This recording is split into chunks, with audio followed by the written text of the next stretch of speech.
নমস্কাৰ, কি খবৰ? ভালনে আপোনালোকৰ? আশা কৰোঁ আপোনালোক ভালে আছে, ময়ো ভালে আছোঁ আৰু সকলোকে সুপ্ৰভাত জনালোঁ আৰু মোৰ অন্য এটা ভিডিঅ'লৈ আপোনালোক সকলোকে আদৰণি জনাইছোঁ আৰু এয়া হৈছে আমাৰ ৰাতিপুৱা 4:30টাৰ পৰিৱেশ।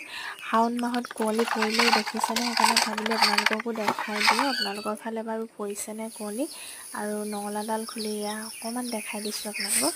আৰু তাৰপিছত আহি চোতাল সাৰিলোঁ আৰু চোতাল ঘৰ সাৰি আজৰি হৈ মেলি এয়া বৰজনাই আজি কচু শাক বনাইছে, তাকে বোলো আপোনালোকক অকণমান দেখাই দিওঁ। ঔটেঙা কাটি লৈছে আৰু গ্লাছটোত মানধনিয়া পাত, জলকীয়া, মই মানধনিয়া পাত কটা দেখাবলৈ নহ'ল, আদা নহৰু এয়া দি লৈছে, তাৰপিছত এয়া খুন্দি লৈছে আৰু কচু শাকখিনি তেল নিদিয়াকৈ বইল কৰিছে, অকল পানী দি, তাৰপিছতহে ঔটেঙাখিনি দিছে। আৰু আপোনালোকে বাৰু এনেকৈ বনাই খাই নাই?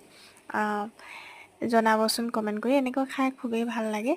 আৰু এয়া জলকীয়াখিনি দি দিলে, মছলাখিনি, আৰু এয়াই চিম্পুলকৈ বনাইছে আজি। আৰু এইখিনি অলপ সিজাৰ পাছত আমাৰ কচু শাক ৰেডি হৈ যাব। কচু শাক বাৰু খাই কোনে কোনে ভাল পায় কমেণ্ট কৰি জনাবচোন। আৰু আজিৰ ভিডিঅ'টো ইমানেই আছিলে। বা